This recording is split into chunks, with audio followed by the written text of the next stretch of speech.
이제 아테네 얘기를 하면은 민주정 얘기를 해요. 네. 직접 민주주의. 로마를 얘기하면은 뭐라고 하죠? 로마? 공화죠. 맞아요. 공화정이에요. 화합할 화, 그리고 정치 정에서 함께 우리가 화합을 해서 정치를 한다라는 의미인 거죠. 이렇게 여럿이 힘을 모아서 조화롭게 나라를 다스리는 것을 이제 공화정이다라고 얘기하는데 공화정이 되기 전에 로마는 왕정이었죠. 그렇죠. 그러니까 왕이 있던 네. 그런 국가였는데 기원전 509년에 이것이 공화정으로 바뀐단 말이에요. 당시에 이제 왕이 루키우스 타르퀴니우스라는 왕이었어요.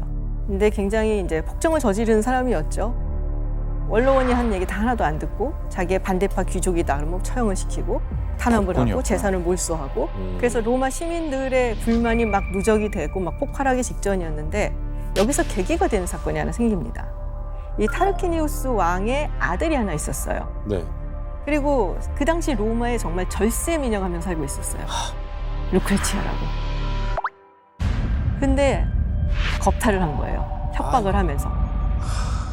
그리고서는 이제 루크레티아가 나는 수치로 살 수가 없다.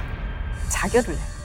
그래서 이제 친지들이 루크레티아의 시신을 로마 시민들한테 보여주면서 우리가 더 이상 이런 폭정 속에 살 수 없지 않냐. 그러면서 이제 시민들이 들고 일어서고 그래서 왕이 쫓겨나게 되고 그다음부터 공화정으로 바뀌게 된 거죠. 그러면 왕을 대신할 지도자를 뽑아야 될 텐데 로마는 어떻게 정한 거예요? 왕을 대신해서 국가의 어떤 최고 행정이라든지 군사 관직이라든지 이것을 도맡아서 하는 직책이 있었습니다. 그걸 누구 뭐라고 하냐? 집정관. 근데 이제 집정관한테 권력이 집중될 수 없도록 시스템을 만듭니다. 권력이 집중되지 않게 하려면은 분산을 시키면 되죠. 권력. 상권 분립이 되나? 정교하게 권력을 분산을 시켜요. 저런 거 옛날에 배웠던 것 같아. 세계적이야. 지금 원로원이라고 지금 적혀져 있는 로마 공화정 초기 이제 국가의 재정이라든지 외교라든지 굉장히 중요한 정책들을 실질적으로 끌고 나간 아주 핵심 기관이다라고 얘기를 할 수가 있죠. 네. 그리고 모든 시민이라면 참여를 할 수 있는 민회라는 게 있었어요. 물론 이제 처음부터 모든 시민이 다 참여를 할 수 있었던 건 아니에요. 민회의 종류가 몇 개가 있는데 주로 이제 귀족이나 상류층이 끌고 나가는 민회가 조금 더 목소리가 컸죠. 그리고 중요한 것은 이 민회에서 집정관들을 선출을 합니다. 이 집정관 같은 경우는 2명을 선출을 해요. 아까 얘기했잖아요. 한 사람의 손 안에 모든 권력이 들어가서는 안 된다. 그리고 임기도 있어요. 얼마나 됩니까? 1년. 짧네. 뭐 하려고 짧네요, 그러면 굉장히. 진짜. 그래도 1년은 너무 짧다. 뭐 예외적인 케이스도 있기는 하지만 한 사람의 손 안에 권력이 들어가는 것을 극도로 방지를 하기 위해서 진짜. 로마 공화정 저렇게 분산을 시킨 거죠. 왕정에 뒤어서 그런가 보다. 여기서 또 문제를 하나 내겠습니다. 어려울 것 같은데 여기서. 어려울 것 같은데 진짜. 자, 문제 주세요. 기원전 367년부터 2명의 집정관을 뽑을 때 한 명에게는 꼭 필요한 조건이 생겼는데요. 이 조건은 무엇이었을까요? 진짜 어렵다. 아, 이건 어렵다. 어렵다. 2명을 뽑는데 한 명에게 꼭 필요한 게 있대. 한 명이 한 명을 감시하게끔 견제? 견제 역할을 좀 준 것 같아요. 나이 제한을 두지 않았을까?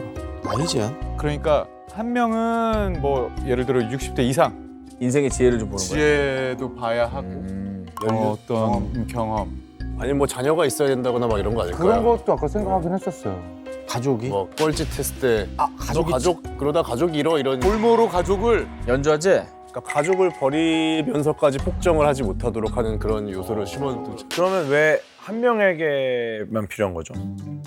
2명 다 그러네. 인질 있으면 좋잖아. 또 그러네. 그렇네. 어려워. 2명을 뽑잖아요. 근데 2명에게 어떤 조건을 거는 게 아니라는 거예요. 한 명에게. 공평한 조건이 아닌 거야 이게. 그러니까 한쪽이 더 센 거야. 한쪽에만. 반드시 어디에서 뽑아야 된다 이런 조건 아닐까? 계층? 한 계층 명은 같은 반드시 거? 어디서 뽑아야 된다. 평민 중에 뽑아야 되나? 그러니까 앞에 표를 보면은 귀족이 원로원이었고 평민 귀족이 아니어야 한다. 네. 귀족이면 안 된다. 그렇게까지 없어 있었어. 현무 씨가 도전해 보시죠. 자, 그게 힌트예요?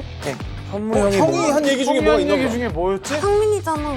오빠가 아니, 얘기한 근데- 건 아니에요. 근데 형이 강력하게 밀었던 건 신분이에요. 신분. 평민이. 신분이야. 평민 가자. 평민 가자, 평민. 오케이, 정답.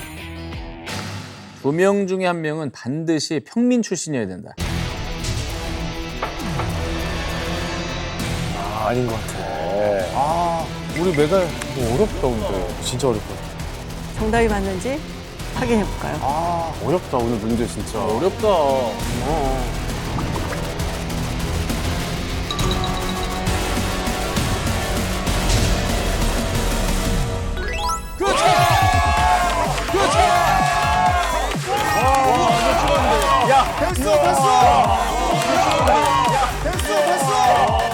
야, 평민을 맞췄어.